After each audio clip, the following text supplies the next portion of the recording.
أعوذ بالله من الشيطان الرجيم بسم الله الرحمن الرحيم رب اشرح لي صدري ويسر لي أمري واحلل عقدة من لساني يفقهوا قولي ربي زدني علما ربي يسر ولا تعسر وفوض أمري إلى الله إن الله بصير بالعباد۔ اللہ کے نام سے شروع کرتی ہوں، بڑا مہربان اور پلٹ پلٹ کر رحم فرمانے والا ہے۔ خلاصہ تفسیر قرآن پارہ نمبر 20۔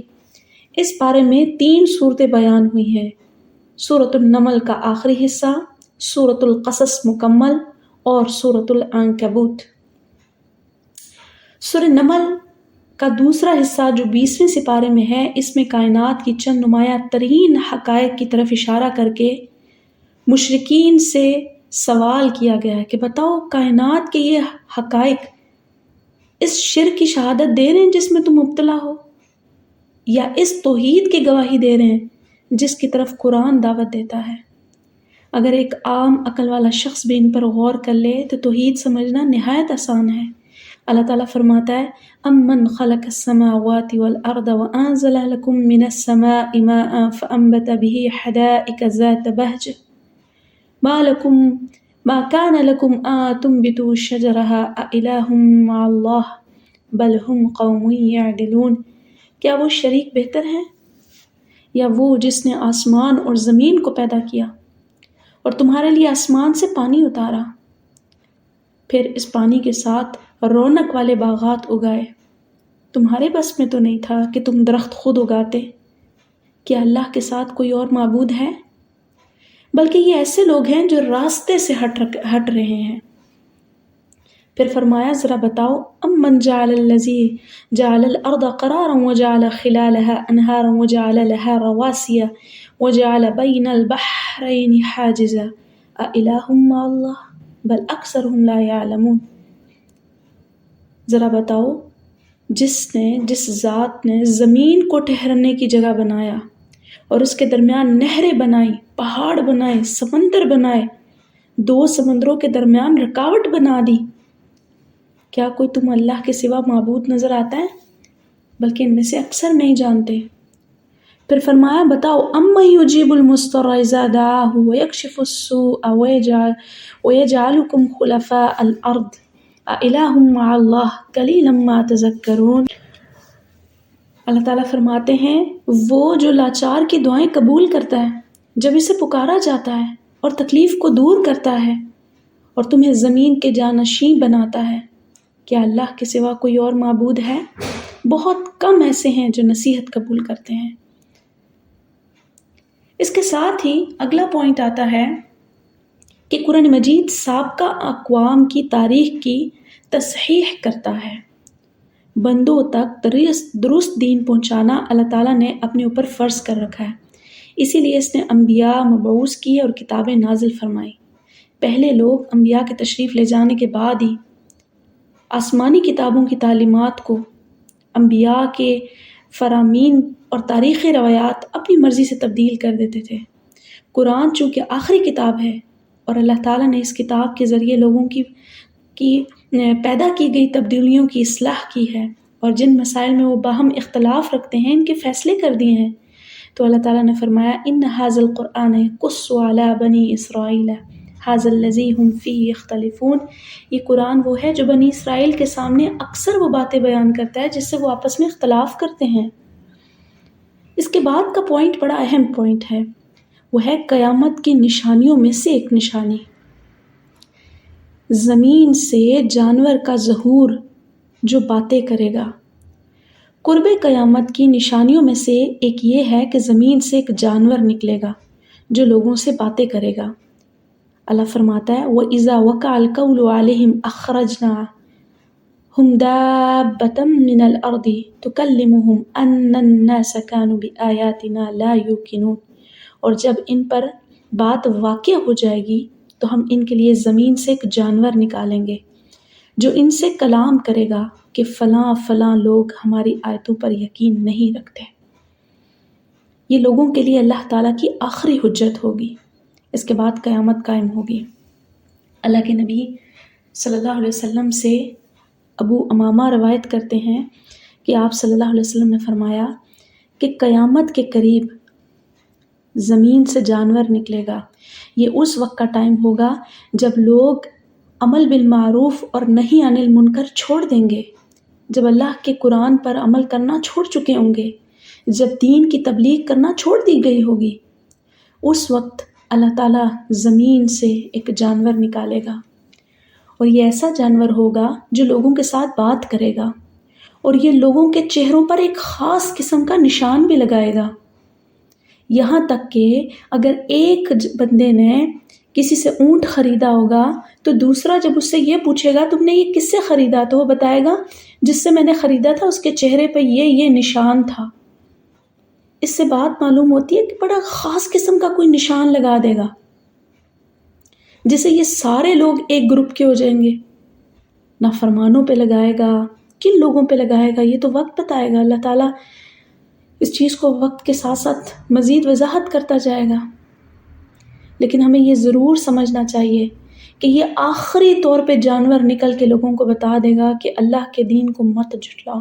اللہ نے دین بھیجا تھا اور لوگ اس سے پہلے انبیاء آئے ہیں، انبیاء کی کتابیں آئی ہیں، تم لوگ کس طرح اللہ کو نہیں مان رہے ہو یا اللہ کی نہیں مان رہے ہو۔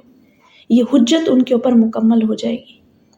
اس کے بعد یہ دعوت الارض آخری وقت کا ہوگا، اس کے بعد قیامت قائم ہوگی۔ اب یہاں پر قیامت کے مناظر کو پیش کیا گیا ہے۔ قرب قیامت کی نشانی کے بعد قیامت کے قائم ہونے کے منظر پیش کیے جا رہے ہیں کہ سوچو جس دن سور پھونکا جائے گا تو جو بھی آسمانوں میں ہے اور جو زمین میں ہے گھبرا جائے گا۔ جسے اللہ چاہے گا وہ امن میں ہوگا، باقی سب کے سب ذلیل ہو کے اللہ کے حضور پیش ہوں گے۔ تم پہاڑوں کو دیکھتے ہو، یہ جمے ہوئے ہیں، حالانکہ قیامت کے دن یہ بادلوں کی طرح چل رہے ہوں گے۔ یہ اللہ کی کارگری ہے جس نے جس چیز کو چاہا مضبوط کر دیا۔ جو شخص قیامت کے دن جو نیکی لے کر آئے گا تو اس کے لیے اس سے بہتر بدلہ اس کو قیامت میں دیا جائے گا، اس کو امن سے، گھبراہٹ سے امن میں مل جائے گی۔ اس کو اس دن کی جو ہولناکیاں ہوں گی اس سے وہ اپنے اپنے عمل میں ہوگا۔ اس کا امن بھی ایسے ہوگا کہ اللہ تعالیٰ مختلف کیٹیگریز کے لوگوں کو اٹھائے گا، نیکی کرنے والوں کو الگ سے ہی اٹھائے گا، ہوگے ان کے لیے بھی سچویشن برابر ہوگی، لیکن ایسے ہی جیسا کہ ان کو اللہ تعالیٰ ایک سیف سائڈ سے اٹھائے گا۔ فرمایا وہ امن میں ہوں گے، اور جو برائی کے ساتھ آئیں گے قیامت میں، ان کا اٹھنا ہی برائی کے ساتھ ہوگا، تو ان کے چہرے آگ میں اوندھے ڈالے جائیں گے۔ پھر اللہ کہتا ہے تم ہر اس چیز کا بدلہ دیے جاؤ گے جو تم دنیا میں کرتے ہو۔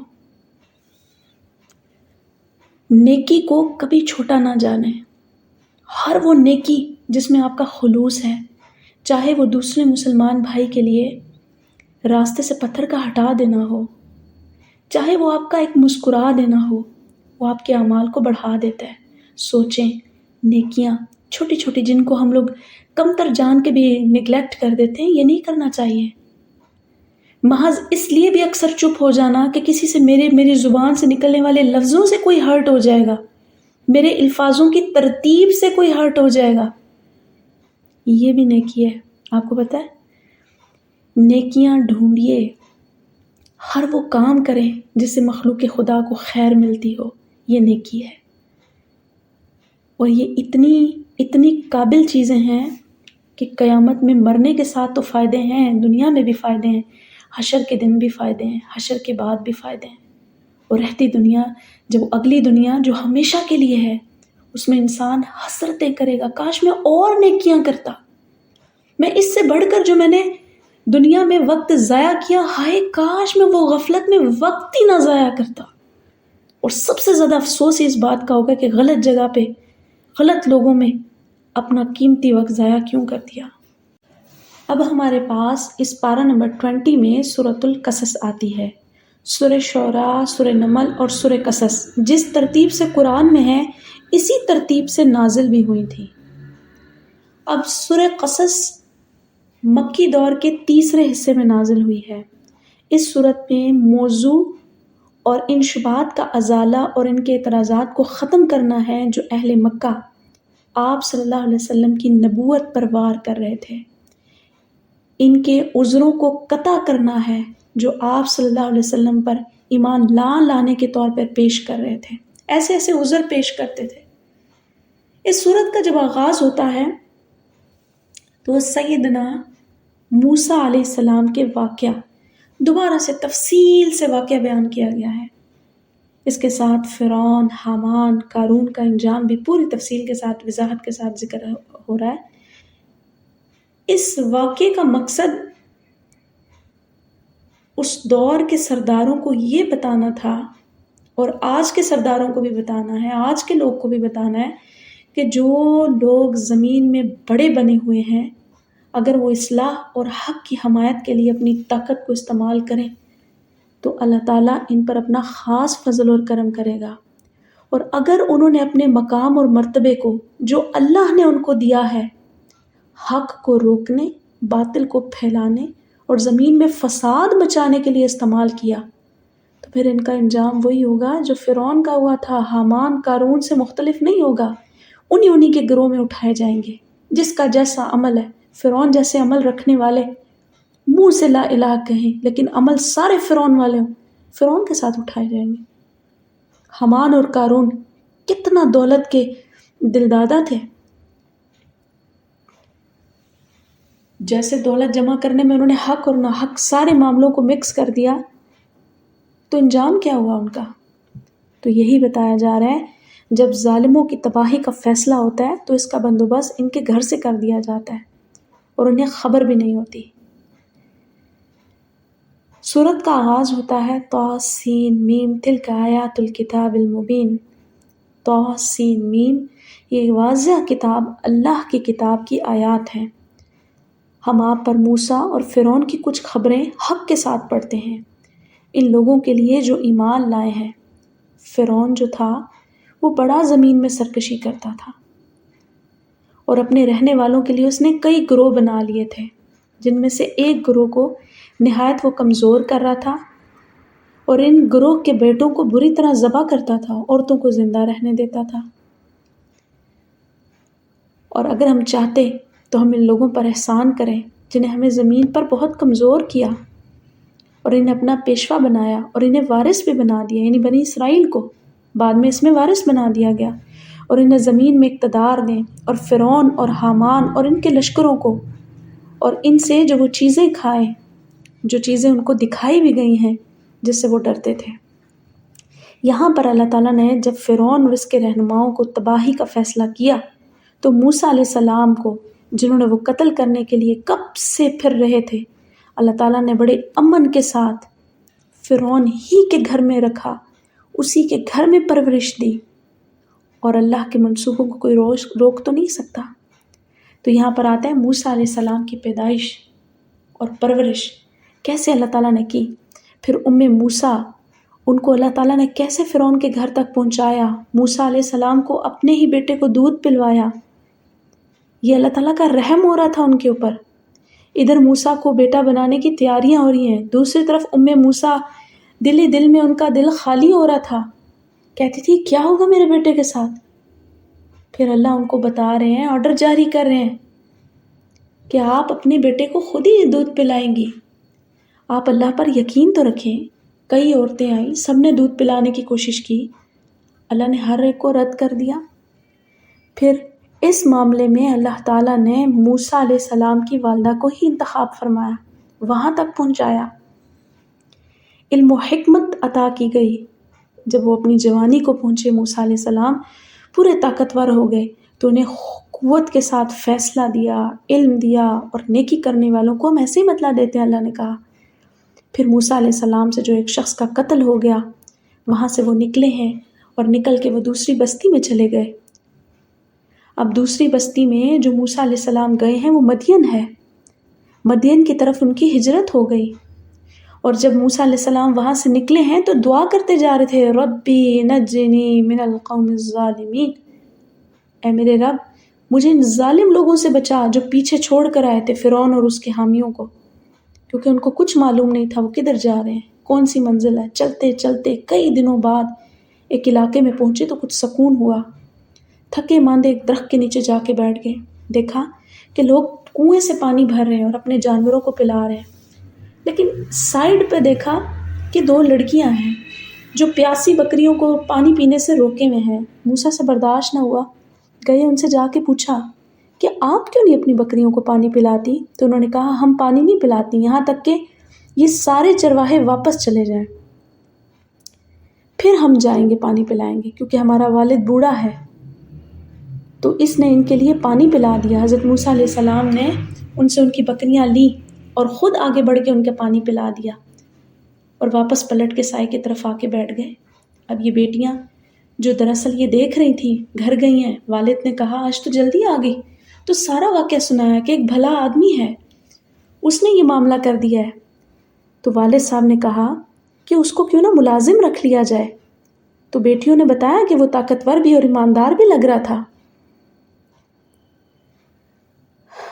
موسیٰ علیہ السلام جو سائے کی طرف نیچے بیٹھے ہوئے دعائیں مانگ رہے تھے، ربی انی لما انزلت الی من خیر فقیر، یہ بڑی جامع دعا ہے۔ اس میں زندگی کی تمام ضروریات مانگی گئی ہیں کہ اے اللہ، بے شک میں جو بھی بھلائی تیری طرف سے مجھ پر نازل ہو میں اس کا محتاج ہوں۔ اگر گھر نہیں ہے تو تب بھی یہ دعا کریں، بار نہیں ہے تب بھی دعا کریں، خاندان سے بالکل اکیلے ہیں تب بھی یہ دعا کریں، اور اگر نوکری نہیں ہے، روزگار نہیں ہے، معاش نہیں ہے، سر چھپانے کو جگہ نہیں ہے، اگلی منزل کا نہیں پتہ، کسی کے ساتھ کوئی جان پہچان نہیں ہے، اکیلا نیا علاقہ ہے، تو موسیٰ بیٹھے یہ دعا کریں ربی انی لما انزلت الی من خیر فقیر۔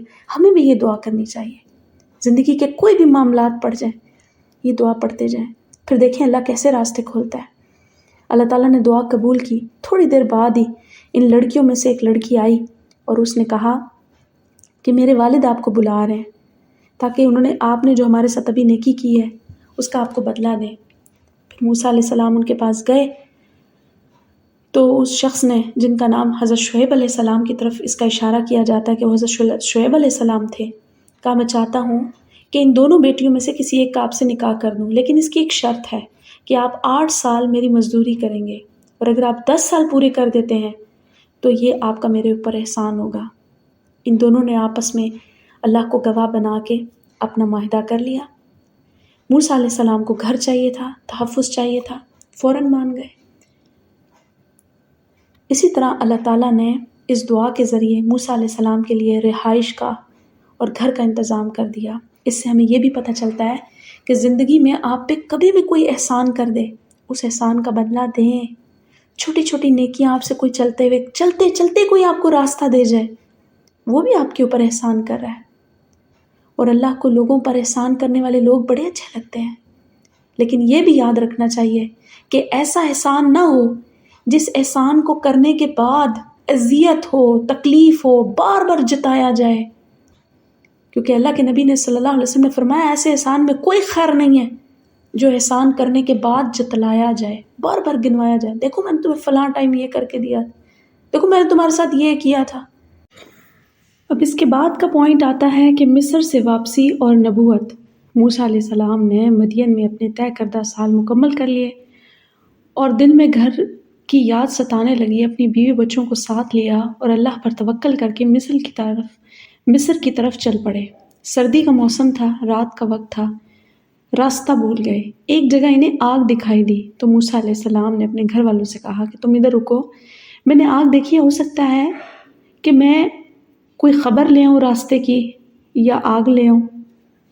جب وہ قریب پہنچے تو وہاں سے ایک درخت سے آواز آئی کہ موسیٰ میں تمہارا رب ہوں، سارے جہانوں کا رب ہوں، اور یہ اپنی لاٹھی پھینک دو۔ جب موسیٰ نے دیکھا کہ لاٹھی پھینکی تو وہ حرکت کر رہی ہے، ایک دم سانپ بن گئی، تو موسیٰ علیہ السلام ڈر کے بھاگے۔ تو فرمایا موسیٰ واپس نہیں جانا، رکو، خوف زدہ نہ ہو، اس کو واپس پکڑو، ہاتھ سے پکڑو۔ تو موسیٰ علیہ السلام نے جیسے اس کو واپس ہاتھ میں پکڑا تو واپس لاٹھی بن گئی۔ پھر فرمایا اپنے ہاتھ کو اپنے گریبان میں داخل کرو، وہ کسی عیب کے بغیر سفید چمکدار نکلے گا، اور خوف سے بچنے کے لیے اپنے بازو اپنی جانب ملا لیے۔ سو یہ دونوں آپ کے رب کی طرف سے نشانیاں ہیں۔ جاؤ فرعون اور اس کے سرداروں کی طرف یہ دلیلیں لے کر جاؤ بلا شبہ یہ سارے لوگ میرے بڑے نافرمان ہیں۔ اس کے ساتھ ساتھ موسیٰ علیہ السلام نے اللہ سے التجا کرتے ہوئے اپنے ہی بھائی ہارون علیہ السلام کو بھی معاون نبی بنوا لیا، تقرری ان کی بھی کروا لی۔ یہ دونوں نبی فرعون اور اس کے حامان، قارون اور تمام اس کی قوم کی طرف گئے، دلیلیں لے کر گئے۔ تو ان لوگوں نے کیا کیا؟ ان لوگوں نے یہ کیا کہ جب ان کو دعوت ملی تو انہوں نے اپنا تعارف فرعون کے دربار میں جو پیش کیا کہ میں اللہ کا نبی ہوں، حضرت موسیٰ نے کہا، اللہ کا پیغام سامنے رکھا، تو ان لوگوں نے تکبر کیا، تکبر میں جھٹلایا۔ انہوں نے اللہ کا حق، انہوں نے دعوت حق کو قبول ہی نہیں کیا، تو اللہ تعالیٰ نے فرعون کو پورے لاؤ لشکر سمیت سمندر میں غرق کر دیا۔ اس کے بعد کا پوائنٹ آتا ہے کہ قارون کی ہلاکت۔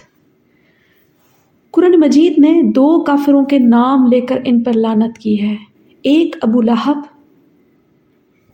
جیسے سورہ لہب میں آتا ہے تبت یدا ابی لہب وتب، اور دوسرا قارون۔ دونوں کا جرم ایک ہی تھا کہ یہ دونوں نبیوں کے خاندان میں سے ہیں، لیکن انہوں نے نہ صرف ایمان لانے کا انکار کیا بلکہ قبائلی اور خاندانی تعلقات کا بھی پاس نہ رکھا اور ڈٹ کر انبیاء علیہ السلام کی مخالفت کی اور کافروں کا ساتھ دیا۔ اللہ تعالیٰ نے قارون کے بارے میں بھی فرمایا ہے کہ یہ قارون کون تھا؟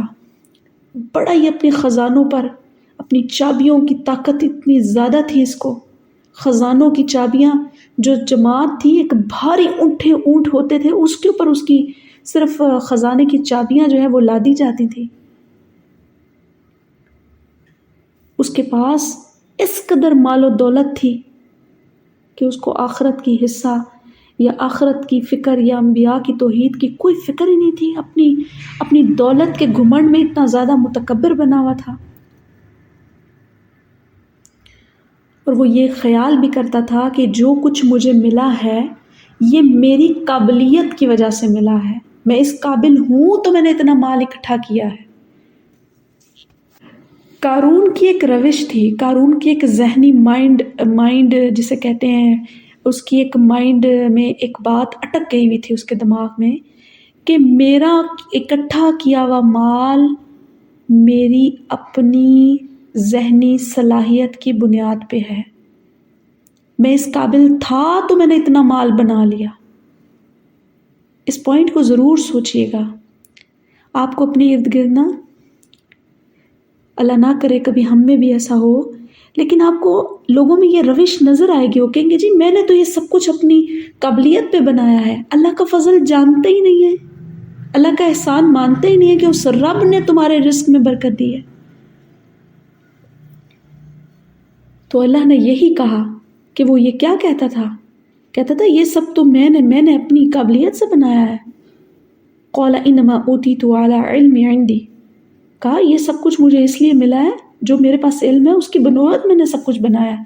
تو ایک دن وہ اپنی قوم کے سامنے اپنی زینت میں نکلا، لوگوں نے کہا جو دنیا کی زندگی چاہتے تھے، ہائے قارون کی شان و شوکت تو دیکھو، کیونکہ وہ قارون کو بڑا آئیڈیلائز کر رہے تھے کہ بڑا نصیب والا آدمی ہے، اتنا زبردست اس کا پروٹوکول تھا، لوگ تھے، لوگوں کے ساتھ اس نے اپنی جو پرتعیش قسم کی جو ہے اپنی سواریاں، اپنا انداز، وہ سب کچھ لے کر نکلا ہوا تھا۔ تو جن لوگوں کے پاس دین کا علم تھا انہوں نے کہا افسوس کرو تم اس بات پہ، تم اس کو نصیب والا گن رہے ہو، اللہ تعالیٰ کا ثواب اس شخص کے لیے کہیں بہتر ہے جو ایمان لایا ہو۔ اللہ جب عطا کرتا ہے تو اللہ کا ثواب تو کہیں درجے بڑا ہے ایمان والوں کے لیے، جو اچھے عمل کرتا ہے، اور یہ چیزیں نہیں دی جاتی مگر انہی کو جو صبر کرنے والے ہیں۔ تو اللہ کہتا ہے کہ ہم نے اس قارون کو زمین میں دھسا دیا، پھر کوئی جماعت نہیں تھی اس کے پاس، کوئی طاقت نہیں تھی جو اللہ کے مقابلے میں اس کی مدد کرتی اور وہ اپنا بچاؤ کرتا۔ تو جو اس سے پہلے لوگ صبح اس کو آئیڈیلائز کر رہے تھے، اس کی زندگی پہ حسرت کر رہے تھے، اس کو نصیب والا جان رہے تھے، انہوں نے کہا ہائے افسوس، دیکھو اس کے ساتھ کیا ہوا ہے۔ حقیقت یہی ہے، اصل حقیقت بھی یہی ہے کہ اللہ اپنے بندوں میں سے جس کے لیے چاہتا ہے رزق فراخ کرتا ہے، اور اگر اللہ رزق دے اور بندہ شاکر ہو، بندہ اللہ کی نعمتیں کو گننے والا ہو، شکر ادا کرنے والا ہو، مخلوق خدا کو فیض دینے والا ہو، لوگوں پر احسان کرنے والا ہو، تو اللہ اس کو راضی رہتا ہے، اس سے، اس کے مال سے بھی راضی رہتا ہے۔ اللہ ایسا ہی مال عطا فرمائے جس سے اللہ کی مخلوق کا حصہ ہو۔ اللہ دلوں کی کشادگی اتنی ضرور رکھے کہ جس مال میں اور جس دل میں اللہ کی مخلوق کا حصہ ہو۔ کئی دفعہ ایسا ہوتا ہے کہ آپ کے ارد گرد بہت سارے لوگ ہوتے ہیں، ضرورت مند ہی ہوتے ہیں، آپ کی بہت ساری چیزیں جو آپ کو عطا کی گئی ہیں وہ ان کے پاس نہیں ہوتی ہیں، وہ بھی آپ کو دیکھ کر ایسے ہی زندگیوں کو آئیڈیلائز کر رہے ہوتے ہیں۔ تو یاد رکھیے گا کہ ایسے لوگوں کے لیے صبر، شکر، یہ سب ان کے سامنے پیش کریں اور ان کو بتائیں کہ یہ محض اللہ کا فضل ہے، اللہ چاہے تو تمہیں بھی عطا کرے گا، اور ان کو اللہ سے بھروسہ کرنا سکھائیں جیسا کہ خود کرتے ہیں۔ اس کے ساتھ ہی ہم سورۃ العنکبوت شروع کرتے ہیں۔ سورہ عنکبوت مکی دور کے درمیانی حصے میں ہجرت حبشہ سے پہلے نازل ہوئی، جس میں ایک طرف مشرکین مکہ کے ظلم و ستم کا تذکرہ ہے تو دوسری طرف مسلمانوں میں عزم و ہمت اور استقامت پیدا کرنے کے لیے، اور وہ لوگ جو ایمان لا چکے تھے، ایمان کے تحفظ کے لیے کوئی بڑا قدم اٹھانے کی ان میں ہمت نہیں ہو رہی تھی، انہیں احساس دلانے کی طرف یہ صورت نازل ہوئی ہے، جس کا پہلا پوائنٹ آتا ہے آزمائش ایمان کے لیے لازم اور ملزوم ہے۔ یعنی جو بھی ایمان لاتا ہے اس کو ضرور آزمایا جاتا ہے، اور ہر انسان پر آزمائش اس کے دین کے مطابق ہی آتی ہے۔ سعد رضی اللہ تعالیٰ عنہ کہتے ہیں کہ ایک مرتبہ میں نے عرض کیا کہ اے اللہ کے رسول صلی اللہ علیہ وسلم، سب سے زیادہ سخت آزمائش کن لوگوں پر آتی ہے؟ آپ صلی اللہ علیہ وسلم نے فرمایا انبیاء پر، پھر صالحین پر، پھر درجہ بدرجہ عام لوگوں پر۔ انسان پر آزمائش اس کے دین کے اعتبار سے آتی ہے۔ اگر دین میں پختگی ہوگی تو اس کی آزمائش میں مزید اضافہ کر دیا جاتا ہے، اگر دین کی کمزوری ہو تو اس میں تخفیف کر دی جاتی ہے۔ نبی کریم صلی اللہ علیہ وسلم نے فرمایا مومن مرد اور عورت پر جسمانی یا مالی یا اولاد کی طرف سے مستقل پریشانیاں آتی رہتی ہیں، یہاں تک کہ وہ اللہ سے ملتا ہے تو ان پریشانیوں کی بدولت اللہ اس کے سارے گناہ معاف کر دیتا ہے، اور وہ اس حالت میں اللہ سے ملاقات کرتا ہے کہ اس کے پاس ایک گناہ بھی نہیں ہوتا۔ تو یاد رکھنا چاہیے کہ اگر کوئی زندگی میں آزمائش آئے تو اس میں صبر کا دامن ہاتھ میں پکڑیں، اور یہ بھی آتا ہے کہ اللہ تعالیٰ سے بار بار استخارے کی دعا کرتے رہیں۔ اگر وہ دنیاوی بھی ہے، مالی بھی ہے، تو استخارے کا دامن ہاتھ میں پکڑ لیں، کیونکہ آزمائش سے بچنے کا ایک ہی کام ہے، وہ ہے خیر کی دعا کرنا، اور خیر کی دعا کا نام ہے استخارہ، یعنی استخارے کی دعا کرنا۔ بعض علماء کہتے ہیں کسی بندے کو دنیا کے کاموں میں کوئی بھی اہم کام کے لیے آزمائش آ جائے تو اس وقت تک اس کو پیش قدمی نہیں کرنی چاہیے جب تک اللہ سے اس کے بارے میں خیر کا سوال نہ کر لے۔ اسے چاہیے کہ نماز استخارہ کی 2 رکعت ادا کر لیا کرے۔ اسی طرح نبی کریم صلی اللہ علیہ وسلم قرآن کی صورتوں کی طرح ہی استخارے کی تعلیم دیتے تھے۔ استخارہ شرمندگی سے بچنے کا سبب ہوتا ہے۔ ابن تیمیہ کہتے ہیں کہ جو آدمی اللہ سے خیر طلب کرے، مخلوق سے مشورہ کرے اور اپنے کام میں ثابت قدمی اختیار کرے، اسے کبھی شرمندگی کا سامنا نہیں کرنا پڑتا۔ بظاہر خیر کے کام میں بھی استخارہ کر لینا چاہیے۔ زندگی میں جتنی آزمائشیں آئیں، استخارے کا پلو پکڑ لیں۔ جب نبی کریم صلی اللہ علیہ وسلم نے حضرت زینب رضی اللہ تعالیٰ عنہا کو بھی نکاح کا پیغام بھیجا تھا تو انہوں نے بھی جواب دیا کہ میں اس وقت تک فیصلہ نہیں کروں گی جب تک کہ استخارہ نہ کر لوں، اپنے رب سے دعا نہ کر لوں۔ لہٰذا وہ اپنی نماز کی طرف اٹھی، نماز استخارہ شروع کی۔ ادھر سے قرآن میں حکم اترا، حضرت زینب بنت حجش کا نکاح اللہ کے نبی صلی اللہ علیہ وسلم سے عرش پہ کیا گیا تھا، اور اللہ کے نبی صلی اللہ علیہ وسلم کو حکم قرآن میں اترا ہے کہ ہم نے آپ دونوں کا نکاح کر دیا ہے۔ سبحان اللہ۔ اس سے پتہ چلتا ہے جو کام بھی ہو جس میں آپ کو ظاہری طور پہ بھی نیکی نظر آ رہی ہو، اللہ کے نبی کا رشتہ قبول کرنا کتنا بڑا اعلیٰ مقام حاصل کرنا تھا، لیکن ساتھ یہ ہے کہ اس میں بھی اللہ سے مشورہ لیں، اس میں بھی اللہ کی طرف رجوع کریں۔ آپ نے حج پہ جانا ہے، ضرور استخارہ کریں، آسانیاں پیدا ہوں گی۔ بچوں کا رشتہ کرنا ہے، رزق کے لیے کوئی معاملہ کرنا ہے، روزانہ کی روٹین آپ کو اپنی سمجھ نہیں آ رہی ہے، بیماری زیادہ پڑ گئی ہے، کوئی بھی معاملات آپ کو ہو گئے ہیں، استخارے کو لازم پکڑ لیں۔ لوگ کہتے ہیں آزمائشیں زیادہ ہو گئی ہیں، ہر دم مصیبت ہے، ہر دم مصیبت ہے، دعائے استخارہ کریں۔ اللہم اخر لی واختر لی، اللہ کے نبی صلی اللہ علیہ وسلم یہ دعا بھی کثرت سے پڑھا کرتے تھے۔ اس دعا کے پڑھنے سے آپ کو راستے نظر آنے شروع ہو جائیں گے، آپ کو سمجھ آنے لگ جائے گا کہ میرے پاس جو اتنی الجھنیں ہیں، ان الجھنوں کا حل کیا ہو سکتا ہے، ان الجھنوں کی نکلنے کا راستہ سلجھاؤ کیا ہے۔ یا تو دعائے استخارہ جو لمبی سی ہے وہ پوری پڑھ لی جائے، یا پھر یہ ایک لائن کی جو دعا ہے یہ بھی مسنون دعا ہے، اللہم اخر لی واختر لی۔ اس کے بعد کا پوائنٹ آتا ہے علم والوں کی پہچان۔ اصل علم والے کون ہیں؟ علم والے وہ ہیں جن کو دین کا علم دیا گیا ہے۔ اللہ نے فرمایا جو شخص ایمان لائے، نیک عمل کرے تو اللہ کے پاس ثواب ہے، اور دولت کے ڈھیر سے یہ بات بہتر ہے۔ علم تقاضا کرتا ہے کہ انسان آخرت کی خشیت رکھنے والا ہو دنیا کے مقابلے میں، پھر انسان صبر کے ساتھ زندگی گزارے، یہ صابر ہے۔ پھر فرمایا اپنی خواہشات کے کنٹرول کرنے والا ہو۔ اگر آپ دیکھیں سلف کے احوال تو امام بخاری نے علم کیسے حاصل کیا؟ ہزاروں میل سفر کر کے پیدل روکھے سوکھے پر گزارا کیا، سخت مشقتیں اٹھائیں، سارا دن پڑھتے رہے۔ روایات میں آتا ہے اپنا سارا دن علم کی مجلس سے بھر لیتے تھے، ایک مجلس ختم ہوتی تھی کہ دوسری کی طرف چلے جاتے تھے، یہاں تک کہ ان کو اپنے کھانے کے لیے اور پکانے کے لیے بھی وقت نہیں ملتا تھا، یعنی پکانے اور کھانے کے لیے بھی وقت نہیں ان کے پاس تھا، لیکن اس سارے صبر کے ذریعے انہوں نے دین کا علم حاصل کیا، جس سے خود بھی فائدہ اٹھایا اور کثیر مخلوق کو بھی فائدہ دیا۔ آخر میں آتا ہے پوائنٹ کہ یہ آخرت کا گھر کس کے لیے ہے؟ جو زمین میں بڑائی نہیں چاہتے، تکبر نہیں چاہتے، دوسروں کو کنٹرول کرنے کی خواہش نہیں رکھتے، فساد نہیں کرتے، کیونکہ جب انسان ہمیشہ ادب کے ساتھ اور حلم کے ساتھ چلنا چاہتا ہے، دوسروں کو اہمیت دیتا ہے،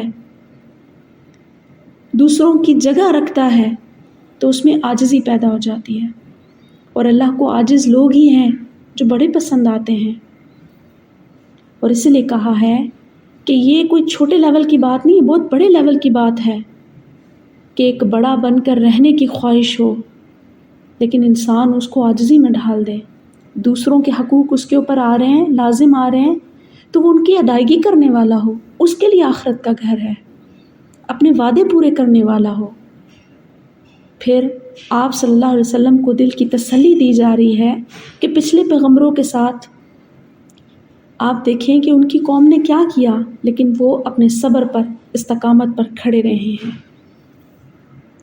اس کے بعد یہاں پر لوط علیہ السلام کی قوم کی دیگر نافرمانیوں کا ذکر بھی آتا ہے۔ ابن عباس کہتے ہیں کہ قوم لوط میں اس بے حیائی کے کام کے علاوہ اور بھی گناہ پائے جاتے تھے۔ ان میں سے ایک یہ بھی تھا کہ وہ دوسرے کا حق مارتے تھے، مثلا کسی کا گھر کرائے پہ لے لیا، کرائے پہ دیے بغیر قبضہ کر لیا، دوسرے کو گالیاں دیتے، فحش کلام کرتے، مرد عورتوں جیسا لباس پہنتے، عورتیں مردوں جیسا لباس پہنتی، اپنے آپ کو ایسے پریٹینڈ کرتے کہ وہ آزاد ہیں، ان کو کوئی دیکھنے والا نہیں ہے، تاجروں پر ٹیکس لگاتے، ساتھ ساتھ وہ شرک کی بیماری میں بھی مبتلا تھے، اور ہم جنسی تو ان کا کام سب سے آگے تھا۔